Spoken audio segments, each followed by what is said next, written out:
Dude, we are going to sound so biased to anyone that's not Australian. Yes, the Brits are all biased on Orlando. Fuck them. But what the fuck is Gibbs thinking? Your teammate's in championship contention and you're running around in front of him just And you're holding him up, piss off out the way, son. Get out of the way. Put the indicator on, driver up the top of the field, let him go. Piastri, before we even break down what happened in qualifying, do you think it's championship pressure or just a bad weekend? What did you make of Albon's move on Franco? Terrible. That was never coming off. What do you think of Shane versus Berry then? Oh, Shane fucked up. That you reckon?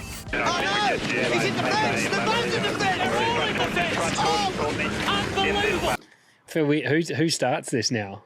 Well, I'm going to have to. Because you're, yeah, okay. Go on then. Hi, Scott. Welcome. Thanks for coming back to the show. Episode 79. Sound check. Sound check. Cheers, mate. Cheers. I don't even know how to do this. I feel so awkward standing up behind the bar. No, it suits you. You look good. I've stolen your spot tonight, Barber. No, that's okay. We're sharing's caring, and we're debriefing NASCAR and Formula One. We are, actually. It's going to be combining both sides of the world, mate. NASCAR was a pretty decent race, and F1 highlights were definitely in qualifying. I think 6 red flags had in qualifying, so we can get into that. But before we do, we put a little social clip out last week, which is like somewhat gone viral. I think it's like 250,000 views or something, talking about the numbers that were published surrounding the bend and those that turned up. Numbers we had seen put out was like 47,000. Obviously, we can't call bullshit on that. We definitely, I mean, we were at the event. We definitely didn't feel like there was 47,000. The CEO of Supercars actually reached out to me today and gave me some information around the ticket scanning, because that was the one where we were kind of like, whether the numbers were true or not, obviously we don't believe they were, but not getting scanned in and scanned out at the bend seemed really weird for us, because, well, how do you get numbers anyway? And we also wondered, why is that different to every other event? Because Supercars generally, I mean, I don't know when they started it, but years ago he said they started the scan in and scan out so that they could track the numbers. And the reason they did that is because the Supercar events themselves that they promote or host or run, rather than the ones that are ran by the events, like by the circuits, sorry. So like Winton was one where they always ran it independent of Supercars, I believe. Yeah. Gold Coast is an upcoming event that's ran by Supercars, promoted by Supercars, so their team does all of that. But when it is a Supercars event, the government audits the numbers so they can keep track of who's coming through. So that's why the Supercar events have scan ticketing and the bend didn't. Right. And also just a little fun fact, which is a positive, because we do seem to, well, me particularly, seem to get the, what do they call it, a brush stroke or something? You get stroke. Someone says like you typically are negative, like someone gives you that. Painted with a tarred with a, what is it? That's it, tarred with it, whatever that is. I know the one you're meant to know these too, because no. I'm terrible at these. But I get tarred with that brush that, you know, I'm typically negative. But one real positive is that so on government numbers, Supercar events contribute to over $210 million to economic stimulus.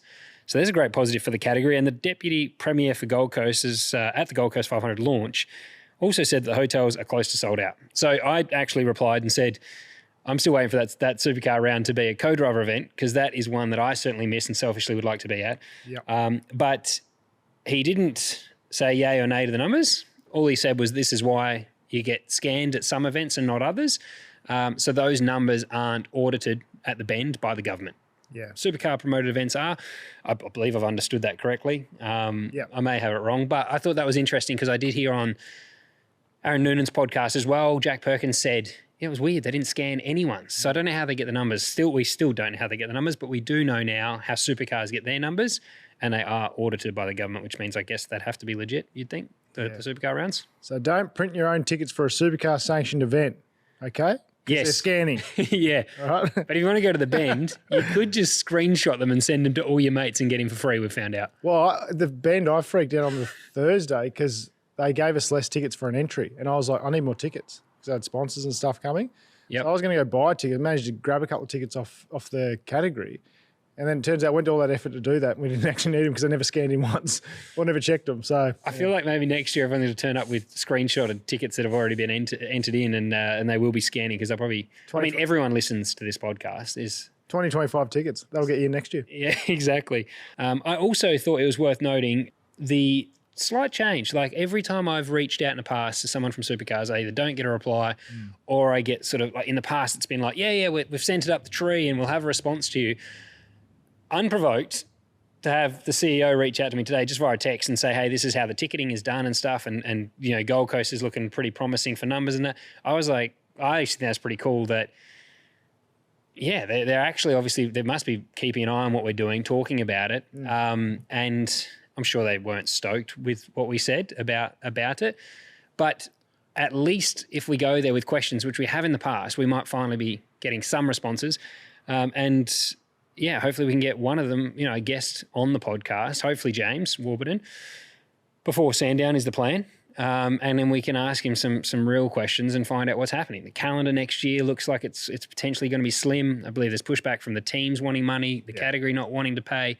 At the end of it, it sounds like no one's going to win if we do end up skimming back the rounds. I don't think anyone wins and the fans definitely lose. So, yeah, hopefully now there's more communication with them. And we can get some answers. I think it's brilliant that they're wanting to educate us further so we can know what's going on, which is good, rather than just us assuming or from our own eyes, at least from the category's point of view, which is great. But there's two ways people can view what we say, mate. They can either view it as glass half empty, or as I view the bend, is it's an opportunity to grow the event.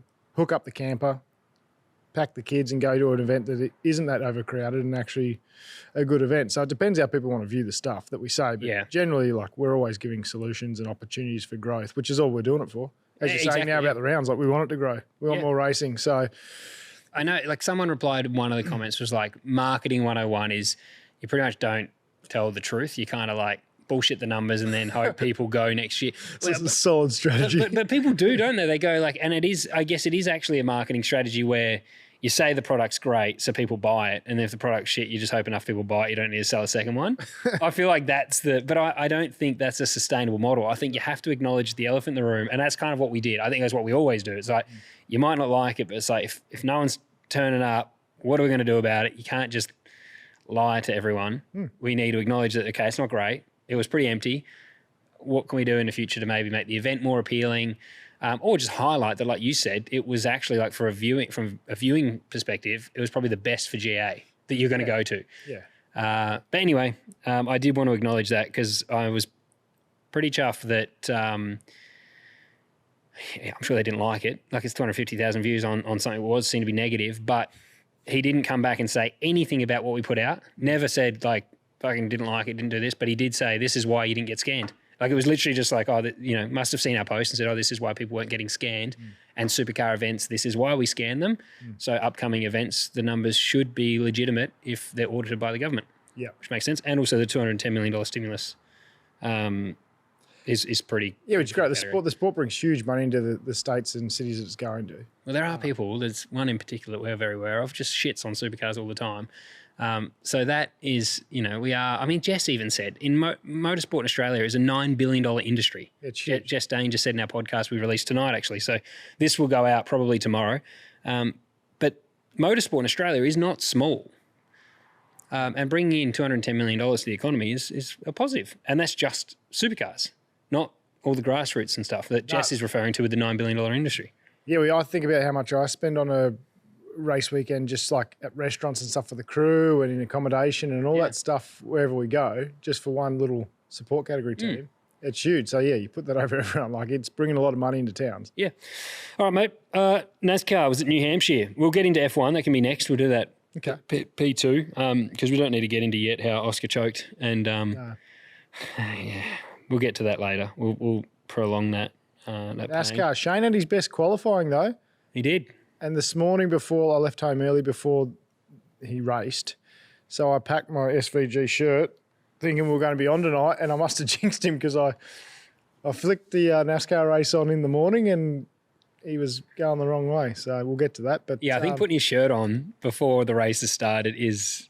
Well, I didn't put it on, but I chucked it in my work bag because I knew I was coming in after work. I was like, nah, I'll don the SVG merch tonight because he's having a good one. And sorry, mate, I jinxed you. I nearly wore the Nemechek Pi Barker shirt and he got fenced. He fenced himself in the race. That would have been. It was actually, like, I don't mind the track, and I thought the qualifying was pretty interesting. And it was good to see Shane take his first top 10 on an oval. I think it will be a matter of time, I think, until he's able to finish there. I think what we saw in the race is that as the track evolves, it was probably going to be difficult to stay there, not to be like negative on it, but it looked like he was running really well at the start. And I only say that because Kyle Larson actually said in the post-race as well that he was good at the start of the race, and as the rubber come out of the track and it slicked up, he struggled a lot for front grip and dropped away. He ended up finishing 7th. But it's difficult to know where Shane would have ended up because he was running really well in the race. But anyway, to qualify 10th shows he's on the right trajectory. And I did laugh. His spotter, Josh, messaged me and goes, I replied to his story just saying, fuck yeah, how good's that? Like top, qualified 10th. And he messaged me and said, yeah, Shane just said that he missed his brake marker. So I replied and said, cool, do that 300 times tomorrow. Well, it worked. Yeah, it worked. He was 10th. And did you see who was in 9th? They did the same time. Denny Hamlin. Denny, your man. Yeah, so I thought when I fired that up on the app, I thought, oh, it's a good day. Good day to be a Denny and a Shane fan. But no, really cool to see him get the good quality position. Joey Logano was on pole. Ryan Blaney was second. So Penske is coming on strong, mate, at the right time of the season, isn't it? It's crazy. Like they've won, what are they, 3 on the trot now in the finals, winning at Phoenix. Yeah. I think it's 3 in a row, yeah. I think they're 3 in a row. You got Blaney right now who just won the race, not to give it away, but I'm sure you've seen the results. But he's had 3 wins this season. I think he's 16 in total and he's on track at the moment. He's heading in the right direction to get his 2nd championship. But this time of year is interesting because the last 3 races have been dominated by Toyota and JGR. Then this weekend it was Penske Cup. Like Josh Berry is in a customer Penske car, I believe, like a very close alliance there. He finished up P2 and in qualifying as well, he qualified 3rd. Yeah, top 3 were Fords. Penske cars. And essentially Penske cars. Yeah, Penske so cars, this time of season, it's like, I was thinking of you today because I thought, well, yeah, that's nice. I was thinking, Roval, I don't know what happens. What's next? Kansas, then Roval is the week after. I don't know what's going to happen there. But it seems like poor Denny, I just think Penske seem to find their groove in these last few races of the championship and the format. Had we reversed it and the first 3 of the final 16 were the last 3, it'd be a JGR car winning the championship. And it just seems that at the moment Penske are, I don't know, it seems that these tracks they go to suit them at the moment because it's not done yet, mate, but it does have that feel to it, doesn't it? It does. Hey, I've got the Briscoe hat on and this was not his day today. But no, it wasn't an observation. I was like, you never count Penske out as motorsport fans will know. It doesn't matter what category they're in. Yep. They always, when it's time to shine, they always do. And it's just, and that's why NASCAR talked about, I think next year they're changing the last venue because they've seen that, okay, some teams have strengths and they want to try and have some variables and not have always Penske winning the championship and stuff like that. So it could be a little bit of that, that they've got strengths and how the schedule works out is to their strengths. And like you were saying with JGR, the last couple of rounds have obviously been Toyota tracks. Well, let's hope for you they go to, say, Dover or something for Denny. That's right. That's his jam, I think, that one. But yeah, it was a pretty good. I like the track too. Not a lot of banking. Looked like you could run a few different driving styles. I was surprised by that. Like the different styles of the fact Shane missed his brake marker. Josh, I'm sure he's just taking a piss there, but there clearly is you're driving that more than most ovals. Actually, the lines we saw in the race, the variance of diving in. It wasn't a lot of overtaking, but there was a lot of duels where it would be someone would brake deep on the way in, somebody at the switchback. It was just 2 cars racing each other for multiple laps. But the one that I still, getting back to qualifying, because I don't want to miss out on this, because I think I know where I'm sure the Larson fans are going to be every week, this guy keeps shit-canning our guy. But Larson again, I mean, not to make Shane not sound amazing, but Larson's down in 16th and he's meant to be, I heard today, I was listening to something and they were saying about how Kyle Larson is in the debate for the greatest race car driver of all time in all motorsport, which is, I think that's fair. I'm he definitely is. But the run he's having at the moment, I don't know what's happened. And he finished 7th in the race, still not spectacular. And he seemed happy enough to take the points and be able to still be in contention. But it's not I'm sure he can turn up to every race and have a chance of winning, but I'm not thinking of him anymore at the moment as, if I'm picking my favourites, there would be no way at the moment I'm saying he's my favourite. It's Penske or JGR cars at the moment and Larson's in the Hendricks. I just don't see. Who's your top 2? If you can pick 2, mate, who do you Right now? Yeah, right now. Blaney. Yep. Is probably number 1 at Briscoe. Got to go Briscoe because I'm biased. Okay. Yeah, see, I would say I'm going to say Hamlin, and I would say I'll go Logano. So, yeah, I agree. I think it's either going to be a Penske car or a JGR car that's going to win the championship. Yeah. Yep. And the interesting thing... But like William Byron. Like, I was just going to touch he's on that. beating Larson like pretty regularly, and he's going under the radar at the moment. And that's what I was just about to say. It's interesting how Hendrick, they're obviously wildly different in their setups across their team because like Chase Elliott qualified shit. He was 20-something. Yep. Larson was shit. Yeah, Chase Elliott was 27th, I think. Larson was 16th. But then you've got William Byron, who's 5th. Like, they're worlds apart, and it's interesting that a big team like that, they obviously go down their own routes, and a lot of teams do. Yep. But you tend to see like Penske are generally within a couple of spots of each other. JGR's the same. Yeah. Usually they're not too far apart. You know, their top 2 guys from each team is normally within a couple of posies of each other. I even laugh with Gibbs and Hamlin right now, which we can get into in a minute. But yeah. You're right. They just seem wildly different across their 3. Yeah, I wonder why that is, whether it's just totally different setup philosophies. I don't know. I mean, Chase Elliott in the race was very fast. I think he qualified 27th and he finished 5th. I hope you're enjoying this episode, but I do have to interrupt just quickly to thank our fantastic supporters that allow us to create the content for you. East Coast Car Rentals. If you're in the market for a rental car, think of those guys. And if you'd like a cheeky 15% discount, AHU15 is the discount code there for 15% off. If you're in the market to buy a car, not rent one, Lancaster Motor Group, we've got you covered for new or used cars. So think Lancaster Motor Group. Quadlock, fantastic supporter of our podcast as well. We use their products every single day on the pod using their desk mounts here. Also, we've used them to create the additional content like we did the Adelaide Motorsport Festival using their action camera mounts. So whether it's mounts, phone cases, they've got you covered. Quadlockcase.net. Now, the website for all of these brands that support us will be in the description of this podcast. Back to the show. Well, let's get into the results. Yeah. So as you touched on earlier, mate, Blaney got the win. Penske looking strong. Josh Berry was second. And he didn't have an easy day. He had an up and down day.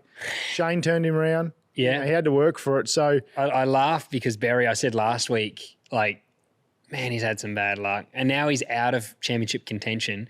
I think it was Darlington. He was 3rd, 4th, somewhere in there when he spun at the start of the race, took himself out. Caught on fire last week, so he was out. Can't remember what happened in the second week of the round of 16. Yeah. But all 3, he didn't finish.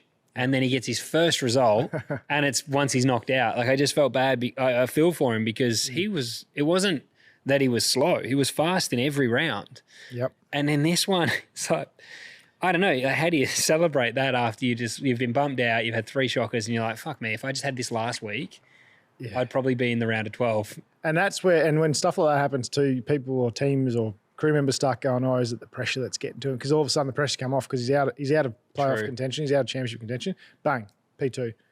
I'm not saying that's what it is, but the hard thing when stuff like that does happen is people will start to think that or assume that, and then you got to deal with that. It's like, it's not the case, just sometimes shit happens. But yeah, I mean, Darlington, maybe that's the case where he made a mistake. I mean, he didn't catch on fire because he was feeling the heat, but do you like that? But very good. Yeah, that's very good. About as good as that's my peak. That's my peak. But you're right. There's a couple mistakes in there as well that could have been because of the pressure, and then when it does come off and you get the result, it just fuels all that stuff even more in the background. People saying that. But the cream does rise to the top, as you're saying, mate. Like Chase Elliott qualified like a bag of shit, but then races his way through, and we see it again with like Blaney does the same. Yep. He'll get bogged down in the back of the field, but race his way through the stages and always pop up. Christopher Bell's pretty good at doing that. Denny, getting turned and coming back through. Logano, those guys that have been there for a while now, and those real championship contenders. Yeah. You do see them. They can have something go wrong, and because the race is so long, they will work their way back. And they just have this real knack for finding the gaps through the traffic, or, you know, obviously the team have a role to play too in the lane and the strategies that they provide them, but they just seem to be able to come back. And like Berry actually had a day like that because, as I say, he was backwards and then all of a sudden he runs P2. But well, yeah, that was, I mean, he ended up leading 10 laps. It was like the last 50 laps he ran second, you know, and he only finished less than a second off the lead, but Berry was out. And when I started watching the race this morning, because I was messaging our chat with Shane and Foster, and I did say, like, he was at the time, I think he was running 7th. Yeah. But I'd already seen that he wrecked. Yeah. But I was at that point going, oh, Berry's out of it, because it was around that time when he had turned Yeah, you Berry. you were giving Shane a bit of a jab saying Paul Berry. That's right. Yeah, that's why. Yeah, that's right. That's where I was going. I started messaging because of that. I said, "Oh, you fucking fence Berry," because I mean, I've kept an eye on him the last few rounds and just thought, geez, this guy can't take a trick. And then I saw Shane fence him, and I thought, oh man, his race is done again. And then I stopped for like an hour and come back to watch the rest of the race, and I'm like, fuck, he's getting back. No, I was like, he's coming back into it, and he had genuine car speed. I actually didn't know during the race how close that is to a Penske car. Yeah. That's very much 2311 and Gibbs. They're paying like these customer programs that Gibbs run, and they explain to us that they have like their full factory customer programs and then the ones that just buy the odd setup.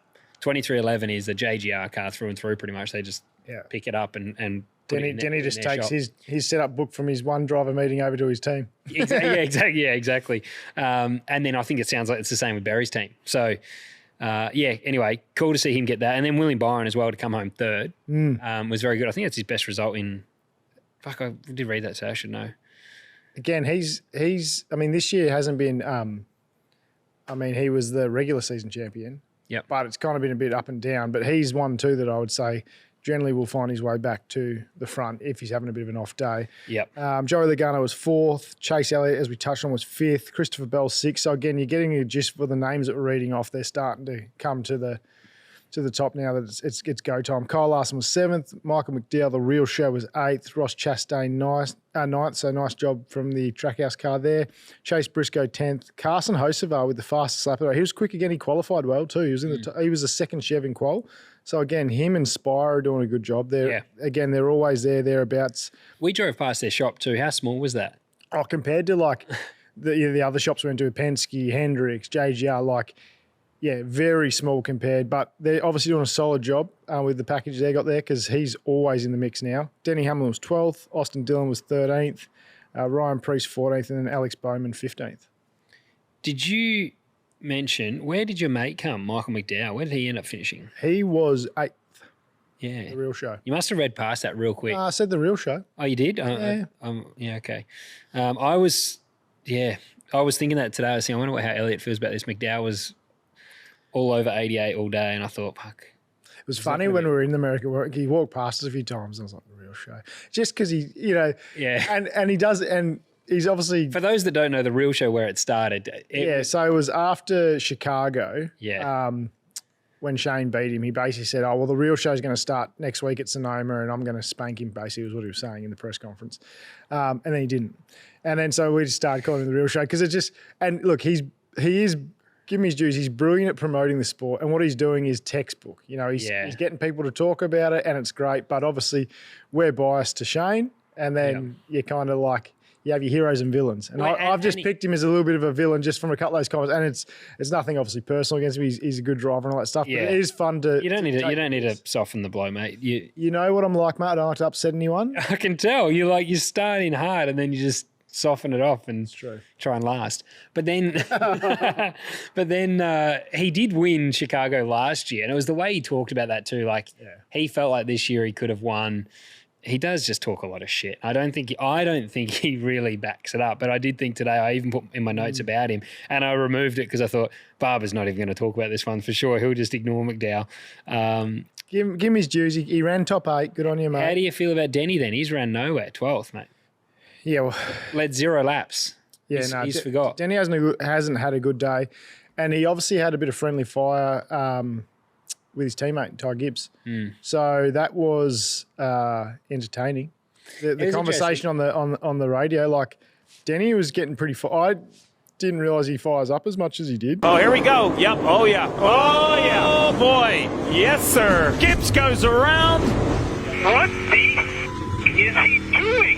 But what the fuck is Gibbs thinking? Like, your teammate's in championship contention and you're running around in front of him just you're holding him up, piss off out the way, son. Get out of the way. Put the indicator on, driver up the top of the field, let him go.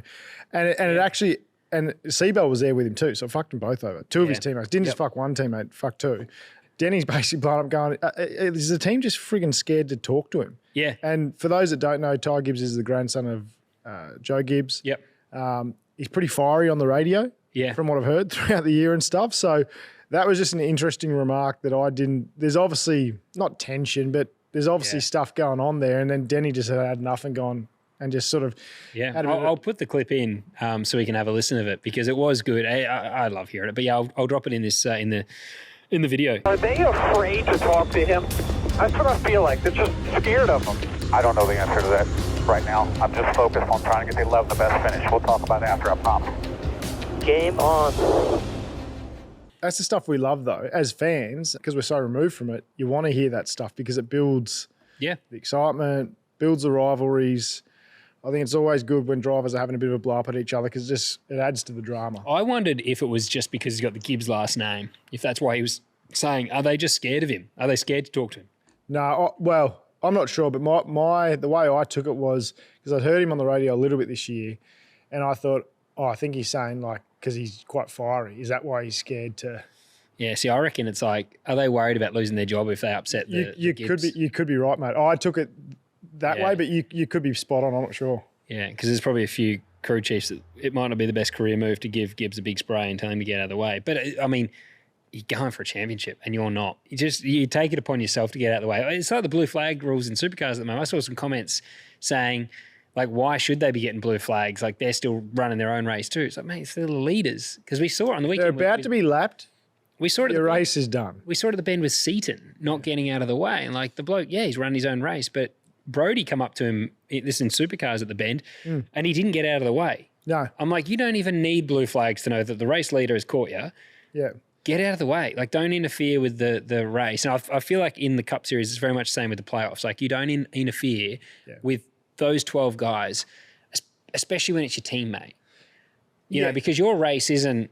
Common sense should prevail. And I know, it seems different with the playoffs. It seems like that the championship's done for you. Yeah.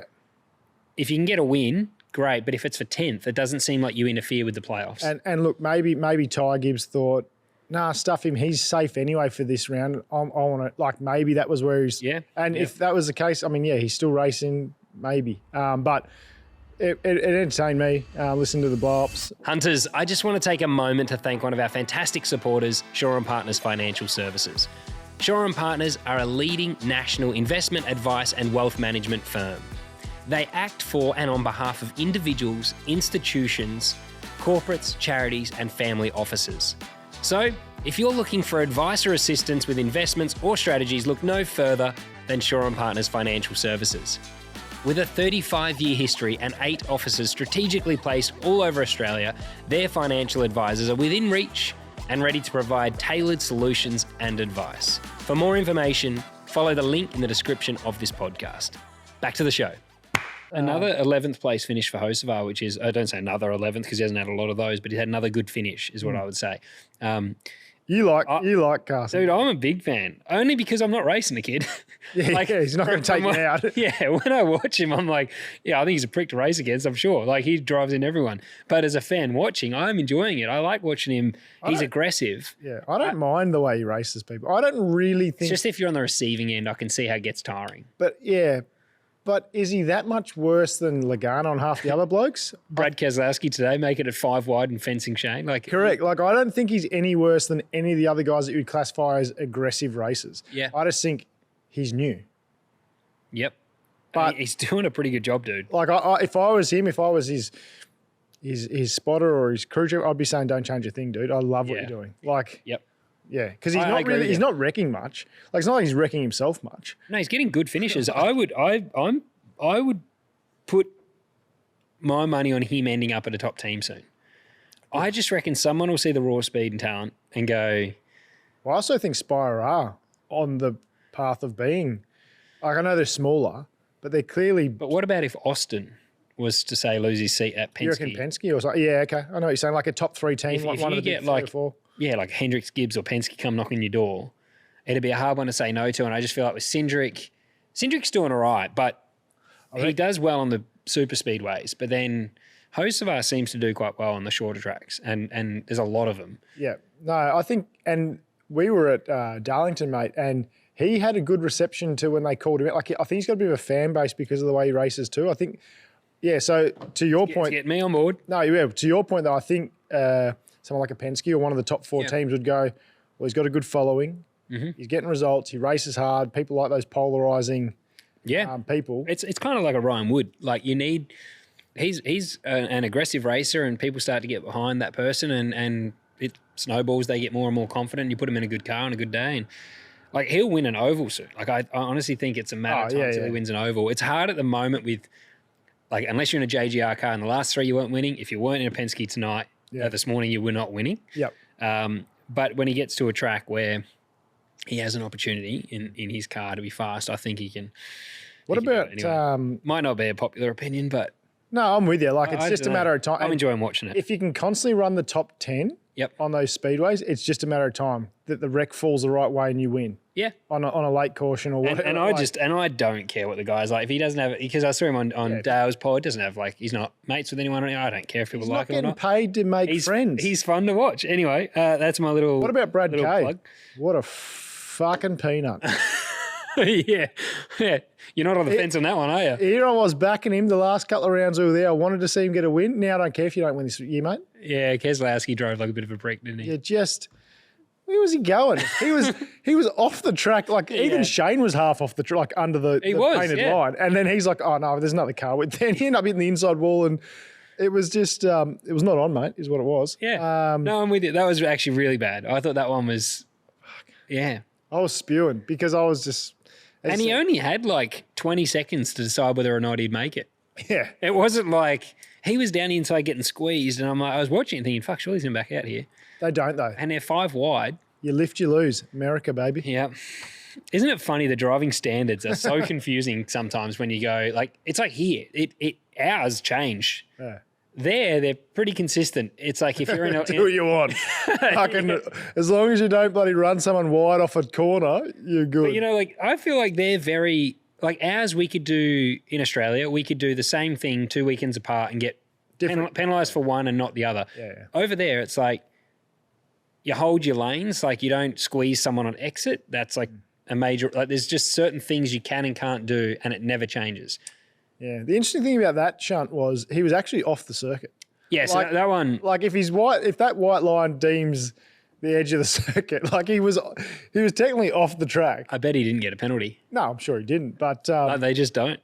Yeah, that was a bit shit. So anyway, that one totally wrecked Shane's race, didn't it? Yeah, that ruined him. For those wondering, anyway, I thought this was interesting because this showed how dominant the Penske cars were. Logano and Blaney alone combined for 263 of the 301 laps led. Yeah, they were on. Josh Berry then took another 10 laps. So 273 laps of 301 were really led by a Penske car. Yep. Which is ridiculous, which is why usually when we look at these stats at the end of the race, there's like laps led. It gives you how many people led laps, and it'll be like 10, 20, 12, 18. Yeah, no, it's big time. It's ridiculous. This time it's like, where is it? Where's the laps led? 116 and 147. Big numbers, this one. It was almost, and it was a race that I didn't think was boring. I thought there was plenty of overtaking. Plenty of battles. There was battles. And even for the lead, it didn't look like it was that easy for the majority of the race. The last 40 laps, Blaney was out front. It looked pretty straightforward.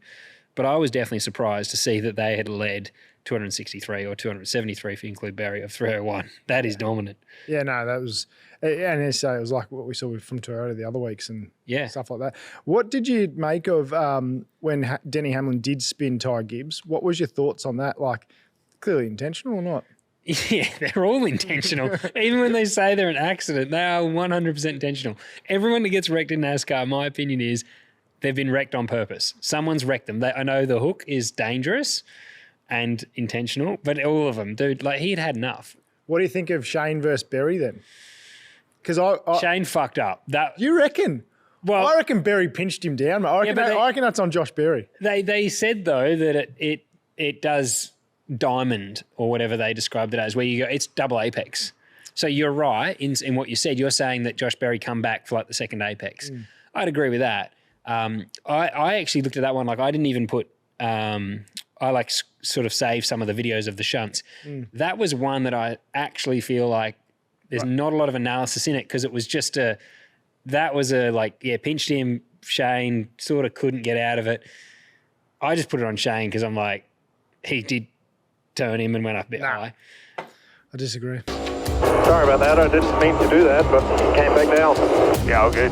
Don't worry about it. But anyway, it wasn't like Brad Keselowski or it wasn't like, it was just, Denny and Ty. that was a pretty light one, and the guy ended up going on to finish second. It wasn't like Shane ruined him, put him in the fence. But even on Ty, like Denny fencing his teammate and I mean, like wrecked him. Like the contact to the concrete was fucking aggressive. See the wheel bouncing around. It would have hurt, man. Like that would have knocked the wind out of him. And I think it just got to the point where Denny went, I've had enough. And he went up 2 lanes to turn him. And I think Denny did go in deep on the brake and went up high. Thing got tight, you reckon? But he wasn't trying not to, is my opinion. I think a lot of the NASCAR ones, they're not trying to not wreck them. Yeah. If they've had enough, even the commentators, was it, who was commentating again? Oh, now you're going to stump me. Was it Parker again? No, well, Lee Diffie was in it. Diffie's always doing it, but it was Parker the Klickerman, because it's always... No, I don't know who the second one was, to be honest. It was very similar to Watkins. Every time, like even Denny, there was someone else actually as well. He goes, he's just letting him know, like, come on, man, I needed to get going there. Like, and just spun him. So I was like, they can't say it's accidental again. He's clearly, even the commentator saying, he's just letting him know that I had to get going there because he was about to go a lap down, whoever it was. Yeah. I'm like, that it's still irrelevant. it still doesn't make it okay. Imagine that. I just wrecked someone. I'm in a hurry. Can you get out of the way? It's like driving to the shop, someone holding me up. I'm just going to turn them around the freeway. Sorry, mate. It's a fucking motor race, mate. We're all in a hurry to get somewhere. Yeah, I just thought on the SVG and Josh Berry one, just to finish that off, I thought the commentator got it right when they said, Josh obviously saw that Shane was there and was trying to obviously stop his run, because if he left the door open, then Shane would have got the run and got the pass done. So I think that's where I was like, plus we know they got spotters in their ears going, someone there. Like, they're there. To pinch back down, I just thought I would call it a racing incident. That's what I'd say. I wouldn't say that it was, although it may look like Shane's had a couple of bites of the cherry and sent him, I would call it a racing incident. Yeah, I think that was a racing incident. That's sort of what I meant by, like, I didn't end up saving that video because it was kind of nothing to... Yeah, and you don't think like it. Yeah, it's not like you just doored him and... I wasn't going to be like, yep, Shane fucking drilled him or... Well, you told him that in the message. Yeah, I did actually. I did message him and go, geez, you fucked Barry's day, didn't you? But he didn't actually. He went on to finish second because I'd text that before I'd seen the finish. So you've put in here, mate, you've put this question in, I'll pose a question to you even though you wrote it. Can Blaney go on to be a 2-time? Yep. Yeah. I put it in because I want to, let us know in the comments as well. Like, who do you pick right now to win the Cup Series? My money's on Blaney. Yeah. Who you got? You got Denny for the first time? or you got Blaney for a 2-time? You're just like trying to, you can't lead the witness. That's what you're doing there. You're like, so do you have Denny for the win?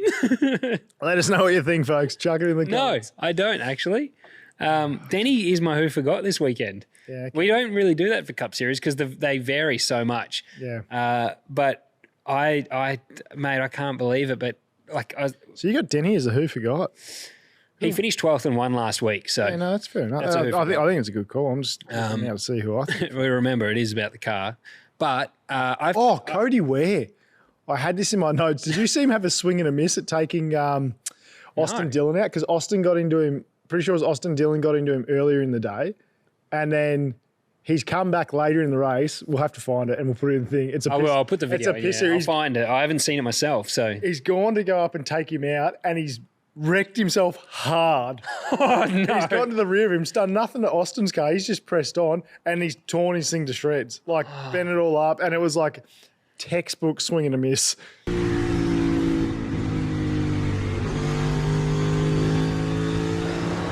That was the view from Tyler Reddick just a moment ago. A lot of damage, big impact. Him having to go and explain it to his dad why he's torn that thing up, trying to intentionally wreck someone. Isn't Cody Ware the one who's like last in the championship? Yeah, he's by a long way. Like he's away. Yeah, he drives for Rick Ware. Probably why he had a swing in him. Oh, mate, it's like it's comical. Like he's just absolutely driven up 3 lanes to take him out, hit the rear bar, and then just put himself in the fence and just tore the thing up, and old mate keeps going. So we'll find that for right. you. Yeah, I will find that because I haven't seen it, so I'm looking forward to seeing that one. That sounds good. Sorry, it popped in my head.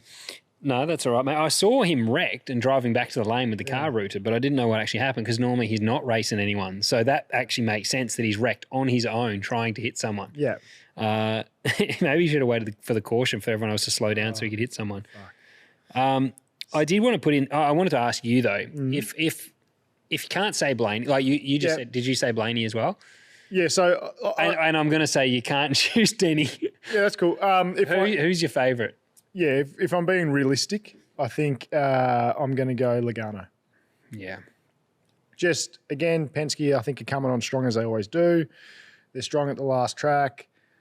Logano's a wily racer. He's done it before. He knows what he's got to do. Yeah. He knows how to execute. I actually think Logano can't get it over Blaney. You reckon? I just, even watching the race this morning, like both those guys I felt like had equal opportunity to win the race. And Blaney just, I can't see Logano. Anyway, that's why I choose Blaney because I do think it's probably going to come down to a Penske car. Yeah, if Denny can't win it, I'm going Logano. And Toyota were nowhere, by the way. The top Toyota was Seabell down in 6th, but really didn't register all day. No. And that was, so it was a Ford and Chevy day. Didn't look threatening, that's for sure. But anyway, next race is at Kansas this weekend, and then next weekend is Roval. So the Roval is the one we're all hanging out for this side of the world. Shane will win that. You can't say that. Why? You put his shirt on before you come to the pod, before the race started. I said he was going to win Sonoma and Chicago, and he did. Okay. Standings, mate. You already feeling a bit guilty now, yeah? No. Shane's not superstitious. He knows what he's got to go do, mate. He'll get it done. Full faith. I'm very superstitious. Yeah, and so am I, but I don't think he is. So When I get in the race car, this is just a little bit of a sidetrack story here. Yeah. When I get in the race car, everyone always asks, like, do you have any superstitions and stuff? I actually do. One big one is that I put my gloves on the steering wheel, my left glove palm up and my right glove palm down, right? And I just feel like when I get in the car, it just feels natural to put them on that way.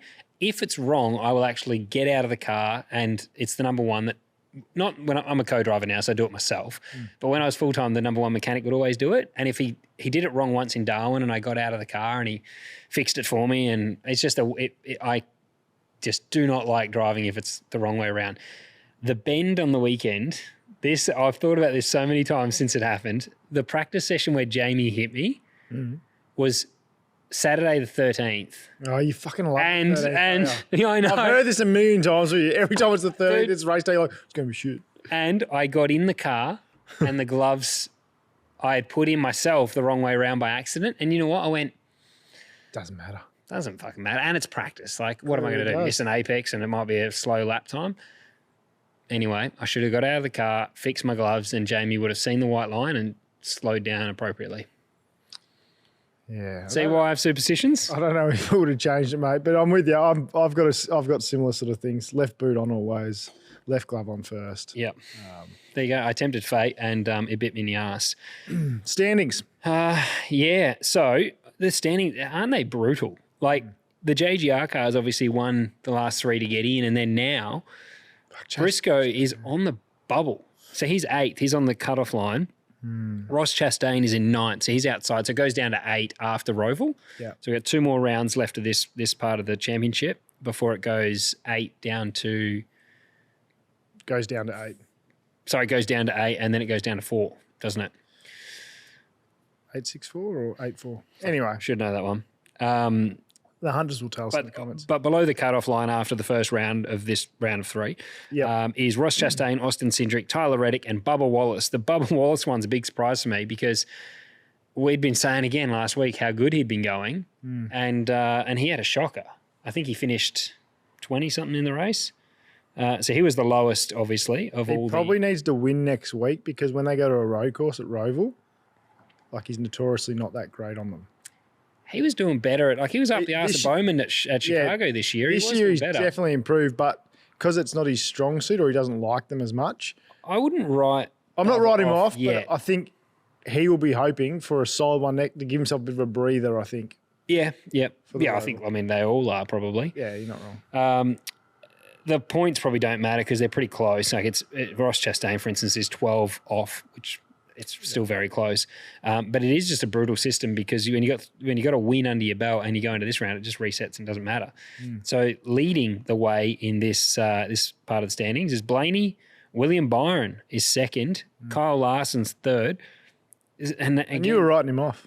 Yeah, but that's what I'm saying. Like he was stoked with his P7 because it just was good points. Yeah. But yeah, Kyle Larson, Seabell, Denny Hamlin, Logano, Chase Elliott, and Briscoe in P8.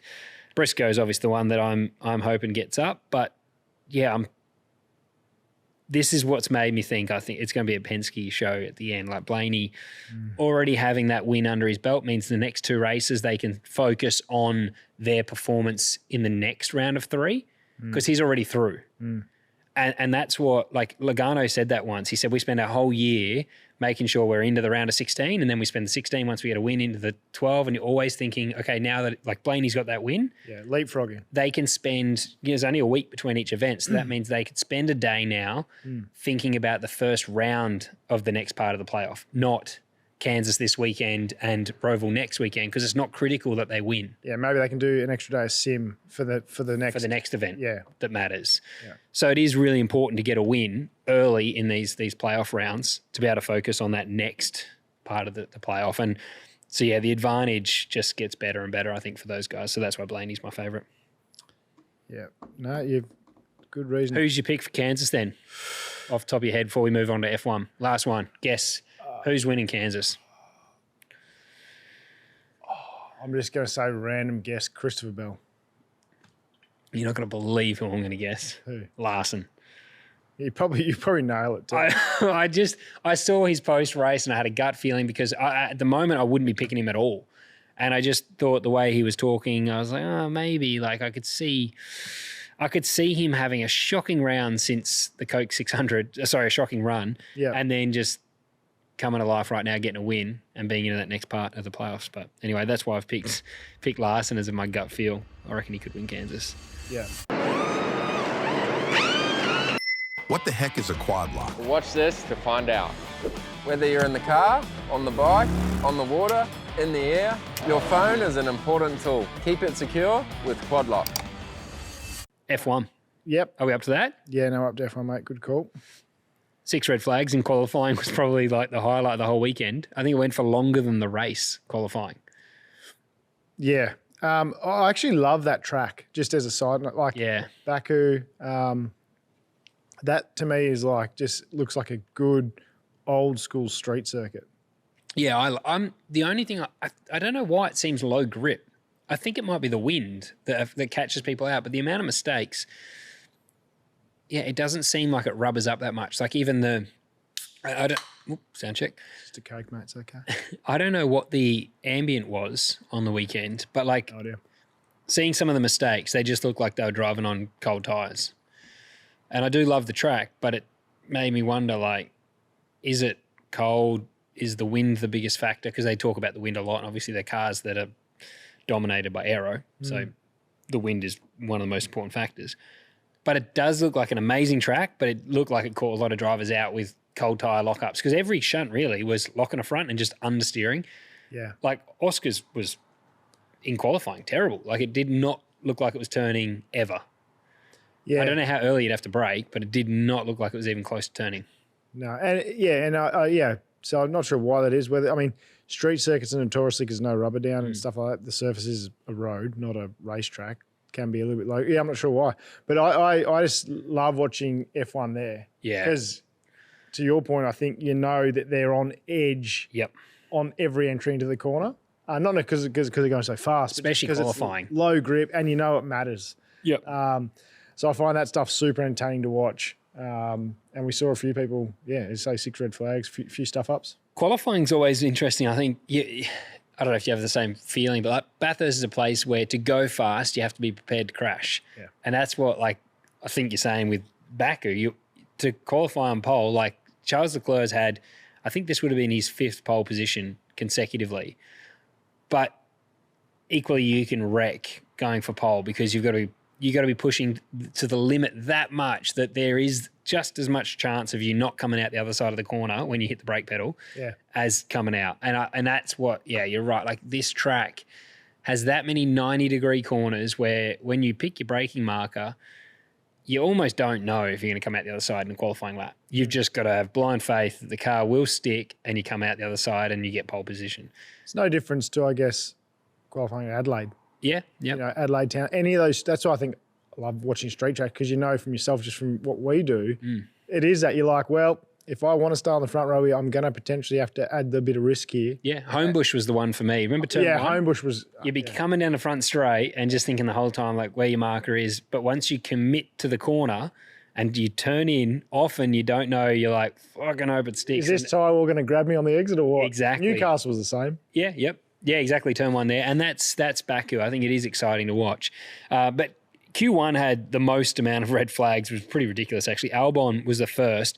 And I probably just said, well, I did say that I was surprised there was no grip. He actually said he underestimated how much grip there was at turn one. Turned in and hit the inside wall.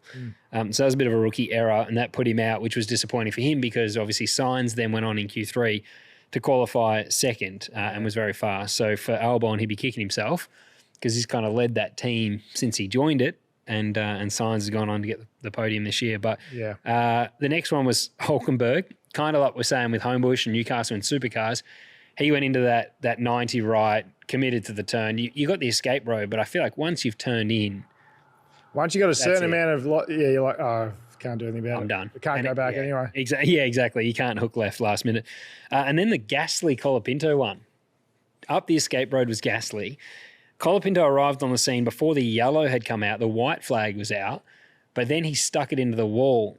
It's an interesting one for me because there's a moment, I think, in your mind when you see somebody up the escape road and you know it's going to be a yellow, but I feel like it broke his concentration. He's tried to get out of it, but he was already in the middle of the corner, like at the apex, and then he's had that slide because it probably just wasn't the way he would have driven through the corner if there was no one up the escape road and the flag wasn't out. But it's stacking up against Colapinto to where I'm like, man, this guy has a reputation for shunting cars at the moment. And how long, or do you think, not how long, because he'll finish the season now. They're balls deep in there with him. So it's like, what are you going to, you can't back out now. Do you think he's sticking around next year or do you reckon he's gone? Who else is in the wings though, mate? Dude, it would have to be anyone right now. Like, yeah. I think he's had some decent pace, but fuck, the amount of mistakes and the pressure on him right now must be immense. Yeah, I don't know. I think I have no reasoning to why I think this, but I think he'll be around for at least for the start of the season. Yeah, right. Next year. I think I'll give him, but I don't know if it's justified. Has to be just the cash that the government's bringing with him. Well, and that's the thing, right? So, yeah. I don't know what their philosophy is in that team, whether they're happy with one senior driver, one paying. I don't know. I don't know how. Yeah. I don't know what their balance sheet looks like. But if they need the cash, I'm tipping he'll stick around.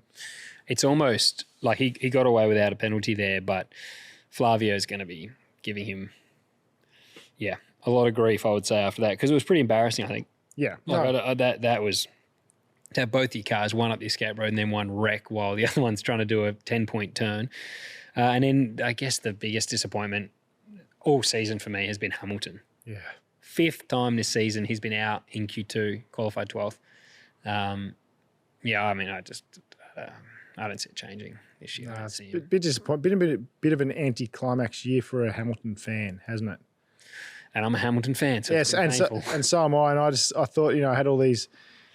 Thought, it's going to be a great year. Like it's all going to happen. Like it's going to be the fairy tale. But I don't know. It's disappointing. I thought it was going to be better. Yeah, it's hard too because it didn't look as bad as it probably was because Charles Leclerc shunted in qualifying, but he probably would have gone on to qualify pole or at least top 3. And then that would have made Hamilton's day look a lot worse. Like, I think he kind of got let off the hook there. He finished up 8th in the race.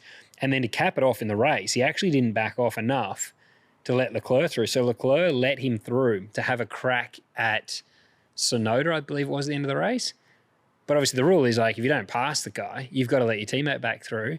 He backed off on the front straight, but still beat Leclerc by 0.4 seconds. He still took the 8th. He just fucked Yes. it up. Oh, dude, it was embarrassing. I'm like, oh, my God, this guy can't do anything right at the moment. Like, the 7 time is leading the charge for who forgot globally. Fuck. Brutal. And then Piastri. Before we even break down what happened in qualifying, do you think it's championship pressure or just a bad weekend? No, I think it's just a bad weekend. I don't think he has the personality to get affected like some would in that situation. And I say that because in his junior career he won how many championships? Like he kind of never, and I know it's different now, he's at the top, but I still think at the time when you're in F2, that championship would mean everything to you, just like the F1 would this. Like I think each time. And there's probably more hinging on those junior championships too. To actually get your career. So yeah, you're right. I don't think I think sometimes you just have a shit weekend. We've all been there, and I think that was just Oscar's. Hopefully it's his one now done for the year. Or his last one done for the year, I should say. And then he's good. Yeah. I think it's a fair point about like junior formulas. You cannot underestimate how much pressure is on kids to win the championship, because normally, like you look at F2, there's been drivers in the past that have won that championship and still couldn't get the opportunity to move up. Yeah. And so for him, he was one of them, to be fair. Like he won and there was no door, he had to wait. So yeah, there's just as much pressure, I think, on an F2 driver or F3 when they're trying to win to establish their career, whereas now he's done enough in such a short span already. He'll be around for as long as he wants to be. Correct. And I think, I just don't think he has a personality for that stuff to affect him. Shit day. And to your point too, with the junior formulas, as we've seen with so many people, it is harder because sometimes like people have mortgaged a house for you to be in that position and stuff. So like it's actually more than when you're at the level where he's now getting paid a brilliant salary. He's comfortable in the sport. So yeah. I would say the only counter to that would be still positive, but I would say he didn't choke because of the points buffer. He had 35 points, I think, which is, it's only 25 for a win, I think, with fast slap. So I would have liked to have thought he should be feeling more comfortable. So instead of saying he choked, I would say he potentially got complacent. Yeah. I think that he was just driving like... It was a shit weekend, like the stuff that went on, like... Yeah. Jump the start. Yeah, well, I mean, the mistake though, even in quali, I'm like, was he just over driving, trying to go for pole because he knew he could take risks because he's got points buffer? Yeah. So it's not like choking. He's almost driving too free and pushing too hard because he has the buffer and then overstep the mark. And then, like you said, the start of the race, maybe then, after quali, he was then like, oh, fuck, like, what have I done? That's a big mistake. I got to go. But I did see in the pen after, he was almost... Well, he was smiling. When Lando crossed the line, he was in the pen getting interviewed and he was smiling when he went 7th. Because like, man, I've just given you an open goal and you've bottled it. Like that for me is choking. Yeah, that's what I was going to say. The who choked for me was Lando. Dude, we are going to sound so biased to anyone that's not Australian. Yeah, the Brits are all biased on Lando. Fuck them. That's true. But it's true. Like he had a prime day to capitalise. Yep. He's in a great car. Okay, he qualified shit, whatever, but he could have or should have come through. Yeah, yeah. And he didn't. Yeah, I think Oscar, to your point, will be like, I just give this to him on a platter almost, and he still only qualified 7th. He was, I think, 6/10. Well, he's 4/10 off the Williams. So I think in qualifying, we do have it here actually. In qualifying, he was in Q3, 41.1 was pole position. And Lando did a 42.2. So he's 1.1 seconds off. Yeah. And he did bottom out in the exit of the last corner, the last real corner of the front straight. So he would have lost a fair bit of time there. But they're mistakes that when your teammate's in the wall, you don't need to make. No, you could be 2/10 off and still be front row or something. Exactly. Because if you were to take half a second off his time, which he would have easily lost a half a second by bottoming out on that curb and then having to do 2.2 kilometres to the start-finish line, you take half a second off, he would have qualified 3rd. Yeah, and then he's in the hunt. He's on for a win or at least a podium. Exactly. Good points. Yeah. So there's the moment that for Lando, he could have changed the whole weekend. And instead, he only took 6 points out of him because he qualified 7th, finished 7th, and you're in that DRS train. I think that's what really fucked his race was you've got Lawson, who did a really good job to hang on to P2 for as long as he did ahead of Antonelli. But then later in the race was able to again use whatever he's got, like a good run on the straight and all the batteries and everything they charged to create this DRS terrain. And Lando was in that all day. And McLaren had a shit stop again. Yeah, they did. Just 2 seconds. Fuck, mate. I can't believe how bad, inconsistent their pit stops are. They did a 1.9 at Monza and then a bad one for Lando. At least this time they didn't have the internal bloody nightmare of having to switch teammates because they had a shit stop again. But I can't believe they can't do 2 pit stops the same. Yeah, no, you're right. And at that level, there's kind of no excuse. Sauber's rolling out 2.4s every week. Yeah. Just touching on qual, we're still here, mate. Lawson, Yeah. 3rd. Standout. He did an amazing job. Yeah, and it's obviously his career best qual, I assume. Yeah. And then, Williams too, in Carlos. Carlos did a good job too, like to roll the time he did straight out of the gate, just snuck in there before the rain. But I think that him and Lawson, for me, are in cars that shouldn't be P2 and P3, regardless of conditions. I think that's when a driver can make a big difference. That's why I think we see Max at the end of the day go 5 tenths faster than P2. He makes the difference in that. And that's why Lando is not in the same conversation as Max, no. And even right now, I still don't even know if Oscar's in that conversation yet. I think Max is in a world of his own. Yeah, and street tracks are a little bit like the rain in you can kind of pick up a bit of a shitbox sometimes on a street circuit. Yeah. Not all the time, but you can sometimes make a difference as a driver if you're willing to push that a little bit more. And I think, to your point, Max just proved that on the weekend. Yeah. Yeah, because the conditions, if you haven't seen it, that's a session I would recommend going and watching as a race fan. Over the race, I would go back and watch qualifying because Q3, really, you got to see some drivers in tricky conditions on slicks. It wasn't wet, but it was spitting. And Max really brained them. But it is good to see Lawson get that done and then have the race he did as well. Yeah. Because again, he's racing against Mercedes, Ferrari, Red Bull. Like in the he beat Yuki. Yeah, dude. In the racing bulls, Carlos showed his superiority, like being able to, even in the race, to still have the capacity to say, hey, don't let George get within the undercut zone. Yeah. And then they pitted in the next lap. And that was always the difference, I think, between Carlos and Leclerc at Ferrari. Carlos always seemed to know what the right strategy was going to be. Leclerc would spray the team in hindsight. Carlos would always contribute to the decision pre it happening. Yeah. And that's where at Monaco, I think Leclerc has screwed himself a few times and Carlos has been able to be on the front foot. And I think on the weekend, that was, pretty cool to see. And that's where Lawson probably doesn't quite have what that experience and then the pace that Carlos had in a Williams was actually impressive. It was pretty impressive. So for the results, you want to rattle them off before we get into the details? Yeah. I think that so the win obviously went to Max. He won it by, he won it 14 seconds. Yeah, and I think he was just putting around in the end, if I'm honest. Yeah. Like he really was. I'm sure if someone was on his gearbox, he would have pressed on a bit. Yeah, exactly. So he did the fast lap of the race at the end of the day as well. Like right at the end, I think at the very end of the race, he did fastest lap, maybe second last lap or third last lap. But then it was George Russell P2, Carlos Sainz Jr. was third, Kimi Antonelli fourth.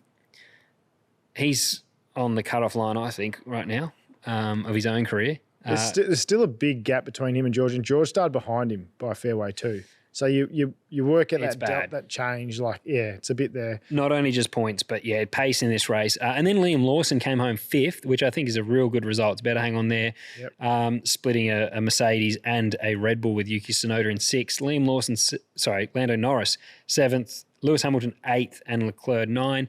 Isaac Hadjar 10th. Yeah, so Racing Bulls double points. Yeah, and I was surprised that Hadjar. I was actually hoping to see him come through, but the difficulty was the cars in front of him. There were no there's no shit boxes that made it into Q3. They're all behind him. Like Bortoletto wasn't able to drag the Sauber into Q3. So Behrman often pops up in there. There were no cars that weren't top cars. Ferrari probably could have been first and second given their practice pace. Bortoletto, I think, is a little bit impressive. A little bit. I think he's very impressive. I think.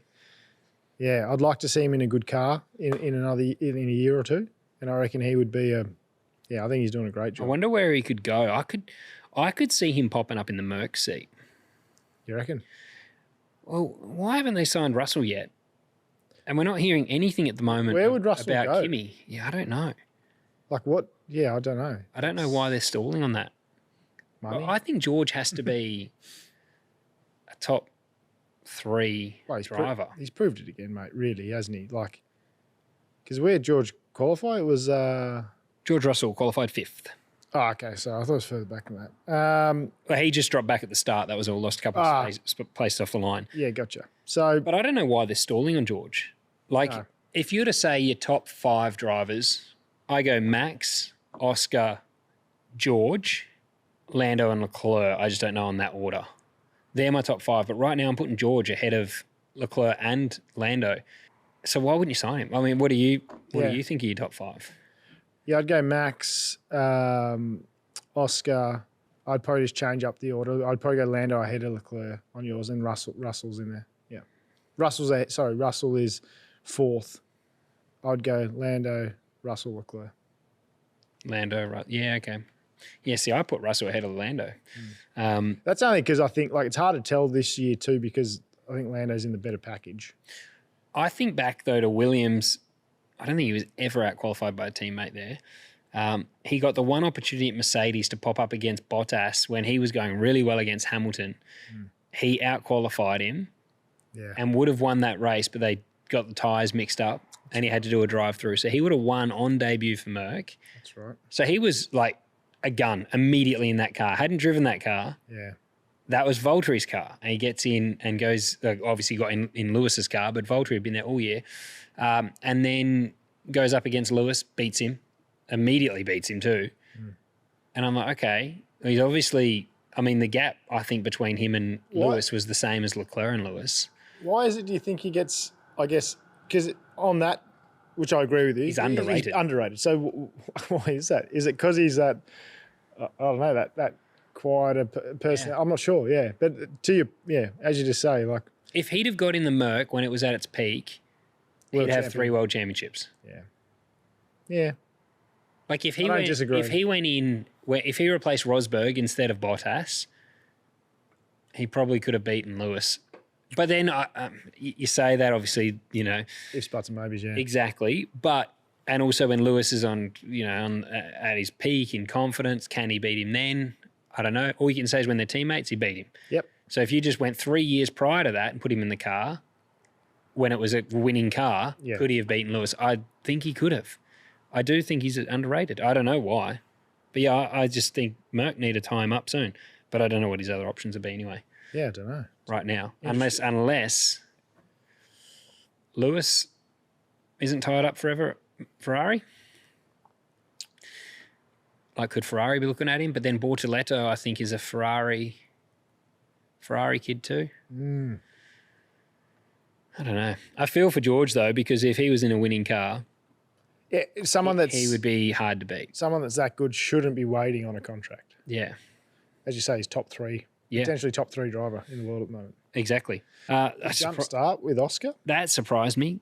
The jump what was even funnier was Fernando following him. Do you reckon, have you never done that, though? Oh, no, 100%. But I find it at, like, that level. Yeah. Like, it's fine for a punter at state level to do that or something. No dramas. We've all been there. True. But I just thought that You're so on edge waiting for any change. Yeah, just ready to go. Mate, I do it on the street when I'm going to beat someone off the line. I'm like, I got it, you know, when the lane's about to run out. Arrow goes instead of the main line. Oh, fuck. I jump the start all the time. So you are like, if you're behind someone and they react, I think it can catch you out. So I didn't think, he did get a 5-second penalty for that. I didn't think that was too bad.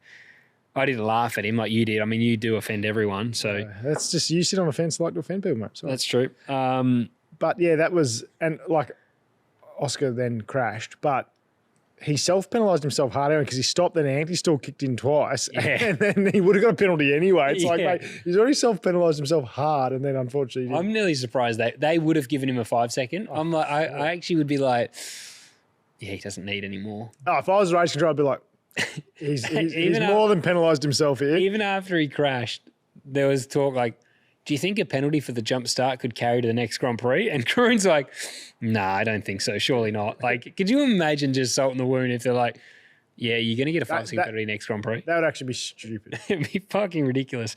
But I didn't think when he did shunt, so this is all still the opening lap, he went that deep on the brakes. Like, it didn't look... It looked weird, I thought. It's cold, man. Like, that's why I was like, I love the track, but for whatever reason, it looks low grip. Young bloke, cold tyres. Yeah. Yeah, it literally is. He's pretty young. Yeah. So yeah, anyway, he is the who forgot in F1 right now for me. Yeah, no, I agree. It's shame, but as we said, mate, lucky that just Lando just didn't get the points up on him that he could have. Yeah, so he didn't capitalise. He's got away with that. I think he scored 6 points back on Oscar.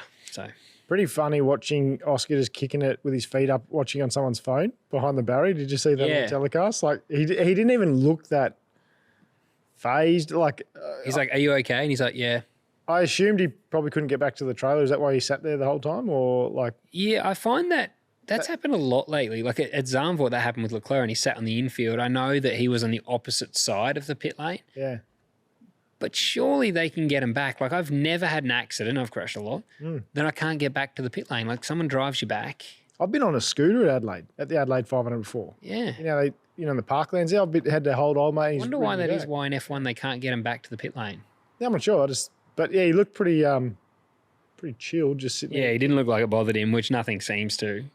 It was out of character. The whole weekend was unusual. The real turning point, though, he was on a lap in Q3 when Leclerc shunted, and he was coming on. He was on the front straight. He was full throttle to the line, and he was faster than Sainz by quite a lot at that point. Had he just finished that lap, just driven to the line, his whole weekend could have been changed. Sliding doors, mate. Because then I don't think it would have all, compounded and jumped the start and made all these little mistakes after that.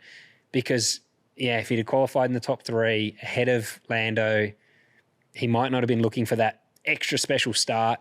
Because that's what's probably happened too. He's looking for, I've got to make this up. Yeah, I want to get another row here. Yeah. And all that it was that one moment when Leclerc shunted in qualifying that could have changed his whole weekend.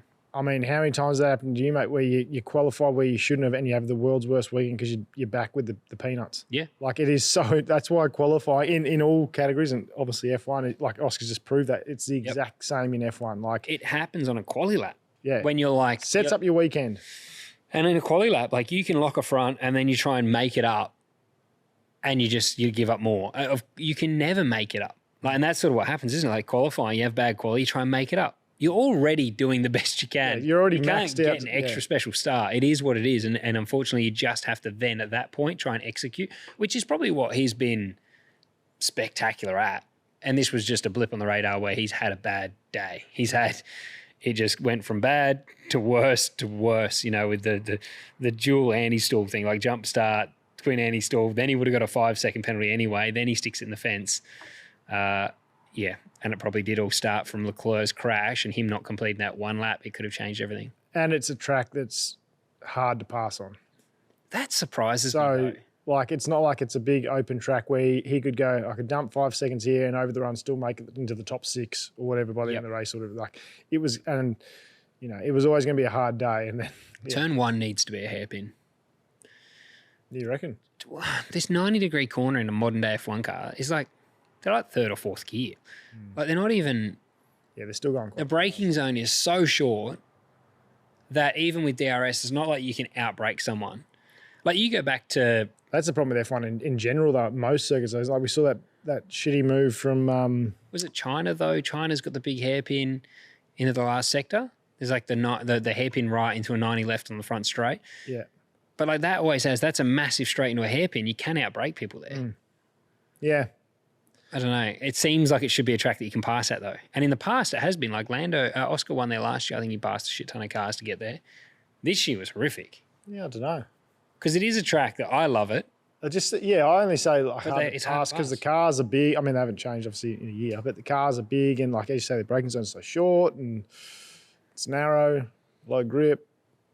If you can't pass there though, DRS is a 2.5 kilometre straight and it has DRS and they still weren't passing. You should be able to get it done there. Like Lawson was punching the hole. Yeah. And yeah, I don't know. That disappointed me a little bit because I thought it was going to be good. I thought the racing was going to be better because I'm like, this track is mega. Yeah. And then obviously no one makes mistakes because they're not driving on the limit anymore. They're tyre conserving. Yeah, it's being cautious. Yeah. What did you make of Albon's move on Franco? Terrible. Wasn't that was never coming off. Even if he got up the inside, he's on the outside immediately. It was a chicane. I'm like, It was never happening. Wasn't even like just at his rear wheel. It wasn't even at the side pod. I'd love to hear his radio because I feel like about 30 seconds before that he would have said, "How's Carlos going?" And they would have said P2 and he went, "Oh, fuck, I need to make up for that." Bonsai. Yeah, he's like, "Oh, shit." You know, that is literally when you try and get something from nothing. Yeah. Like we said with Oscar's quality, everything just...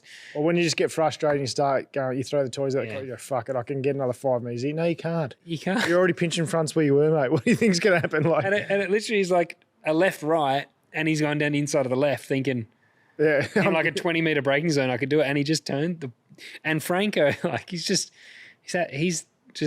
not having a good time. No. And then to get turned when you're running outside the points anyway, it just wasn't a good Salt day. and wounds. And I do reckon that's when your teammate's running P2 and for Albon, he'd been going, fuck, I need to make some moves here. I've got to do something impressive. I want a today. podium at Williams. Yeah, I've got to do something impressive today. Have a wee. Go for it, mate. This is one of the last points I've got, really. Sonoda is still... He had a good run and finished up 6th, but I just can't get excited for the guy when Max is doing what Max does. Yeah. He's really a teammate killer, Max, isn't he? He just needs to run in a single car team. Yeah. Stop ruining people's careers, Max. I think even... Was it Ferrari or Merck said Red Bull could still beat them? And then he goes, well, Max. And then one of the drivers went, it's pretty much Team Max. But that is terrible. And then even Lando talking after the race, I didn't particularly like it because you're just putting someone down and he was very good at racing bulls. Like Sonoda was good. Yeah. He's struggling here, but he was like, I couldn't even get past Yuki.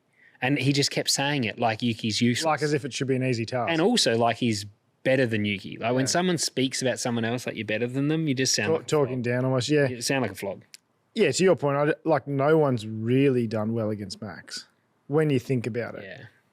No, like the only one that had a hope at the beginning was Ricciardo because Max had Was never 17 or whatever he it was. just got out of the pram. Yeah, that's So right. it's like Just gone to solid foods, you know? yeah, he just started driving for himself instead of his mum pushing him around. And but once he hit his strides, even that gap started to become pretty big, which is probably where Ricciardo looked for the option maybe to go elsewhere too. Yeah. And also, I feel like Max is a pretty strong personality, and maybe he does steer the team down a path that suits him, whether that's car setup, and that then becomes like what Carl was saying, Carl Reindler on our pod. You know, maybe that setup was starting to go away from what Daniel liked. Yeah. That was the beginning of all of this happening. Yeah, and that's the hard thing for a teammate. Whether you can match in the car, he's going to steer it down, to your point, because of his personality. Yeah. And he's got the runs on the board. So the teams and the engineers and everyone's going to get behind and go, well, yeah, we're going to go. If he thinks that's what he needs to go faster, we're going to follow him. Exactly, yeah. So it would be an impossible task almost. And it's been proven over time to be impossible far. Bloody oath. I put out yesterday before the race because I didn't think anyone would pick this podium. I thought there's no way. And on Patreon, I did a little video and said, if anyone can guess the podium tonight, we'll send a little merch pack. It's like a hat, a stubby core or something to you. And Leon on our Patreon guessed it. I think he was like 4th or 5th comment straight away. Wow. And I was like, I thought someone would get one of the two, whether it's like, I thought Sainz might have hung on. I didn't think Lawson. But he actually guessed straight away Verstappen, Russell and Sainz for the podium. So congrats, Leon, in our Patreon. You somehow guessed that podium because I reckon that's one of the harder ones of the whole season. I thought that was a tricky one. What do you win, mate? We've got to put it together. Hat, stubby collar, whatever else we've got on the website. A little merch pack? Yeah, we'll just send him something. Flag? Should we throw in one of the flags? Flag's a good one. Yeah, I was chucking a flag for you too, Leon. So if you'd like to, sub to our Patreon. The link's in the description of this video. And yeah, we've actually got a few hot laps, which I can announce coming up as well in the Red Bull Ampol car, which is going to be big. So we are going to be giving away. Who's driving first? Well, it's not you, so everyone's going to be safe. Awesome. Okay. Yeah, exactly. You might want Will Brown, not Scott Pye. But it's okay. I won't take it personally. No. But yeah, we've got a few hot laps that I'm going to be giving away through our Patreon in the upcoming weeks, which will be at the Sandown at the Sandown racetrack after the Supercar event there. So on the Monday after. Great track to go for a hot lap too. It is one of the best. Yeah, so very cool. That'll be amazing for whoever wins those. All right, now standings for the Formula One before we wrap it up. Oscar is still leading the way ahead of Lando. He closed the points by 6 on the weekend. The gap between Max, there's only 7 races left, I think, so it's out of reach, really. But he's only 69 points off the lead and 44 points off Lando. So he's closing the gap up and he's 2 wins on the trot now. So it only takes the 2 guys to have a couple bingles and... couple of Lara Bingles. who knows? It could be like could come down to, I don't know. I would love to see Max go on some wild run. He's never won at Singapore. That's the next Grand Prix, so it's not looking good. That'd be an ace Grand Prix to go to as a punter. It'd be very cool. Yeah, that would be good actually. Carlos scored more points in this race than he had scored all season. I thought that was interesting. Poor bloke's had a shocker and then just comes through with the best result of the season. So that was good. But yeah, he actually scored more points. Yuki's on 20 points for the whole season. Liam Lawson's even on 30 points. And he's only 9 points behind Isaac, which I actually put that in because the hype around Isaac is ridiculous. Liam had a pretty turbulent start to the season as a rookie as well. Like I know he did a couple one-off races, but his prep last year was shit for those races. And then he was pretty much taken through the ringer of like just demolishing any confidence he might have had. And then he's built that back up to be now within 9 points of Isaac. Isaac did start the Grand Prix in the fence on the outlap though. So he's had a tough one too, mentally, That's true. as a rookie. Oh, that's true. Sorry, Melbourne Grand Prix. Yeah. Yep. I saw a fake article today and pissed myself laughing because it said there was a quote from Isaac saying, I'd rather go race Chinese F4 than go to Red Bull. Like, I tell you what, in the racing bulls though, he's doing a great job. And I do worry if he gets that Red Bull call up, what's going to happen versus Max. Well, they obviously won't, even if Liam went on this amazing run, they obviously wouldn't offer it back to him anyway, would they? No, it's Isaac's hands, I think. I think Isaac's got it. And I think they're dropping, I think Arvid Lindblad is coming in to be against, I think really what it's between at the moment is Yuki and Liam. I think Yuki's on the way out the door, but they're still looking at between the two of them, and I reckon it will be Liam and Arvid Lindblad who got beaten by a couple taxi drivers only at the start of the season in New Zealand. Yeah. But it could be those two, I reckon, at Racing Bulls, and then I think they'll promote Isaac to Red Bull. Yeah. It'd be cool to see if Isaac does go there, though, and does perform, like, that would be cool to see. Yeah, no, I agree. And I think he's every chance of doing it. And he's probably a stronger personality than I think what Liam, he just comes across like he would be able to take a bit more, I think, than what Liam. Yep. Obviously, it didn't suit Liam. He just seems like he's got a bit of mongrel in him, I think. Yeah. Have you seen how jacked Isaac Ajar is? Yeah, he's a little nugget. Fucking hell. He does like jiu-jitsu or Muay Thai or something. Yeah. He's shredded. Last point was George Russell versus Kimi Antonelli. This is where I said it early that I wasn't raving about the kid. He has only scored 78 points to George's 212. It's a big and deficit. I know it's a rookie season, but these kids arrive so prepared. Yeah, no. And he's young, but at the end of the day, like when Max turned up as a young kid, there was a big difference, and they were comparing Kimi to Lewis. So when you start to make those alignments, you really got to back it up, and he's just, unfortunately, he's not. Maybe he's been set up. And and maybe they went a bit early on him. Yep. And I think Toto even came out saying he was disappointed at the last round. And so if there's cracks are starting to show. Yeah. So. And he did well to come fourth, but George, like you said, caught him, like past cars behind him to catch him then, overcut him and put a massive gap on him. And so I think if Kimi had hung on to third, like got up to third and beat Carlos, it might be a little bit more positive around him at the moment, but I reckon he'll be feeling pretty flat. Yeah. That's all I got, mate. NASCAR and F1. That's it. Well, thanks for... And a dabble of supercars at the beginning. Yes. Thanks for tuning in, Hunters. We'll see you next week at the bar. It's a fast wrap up, that one.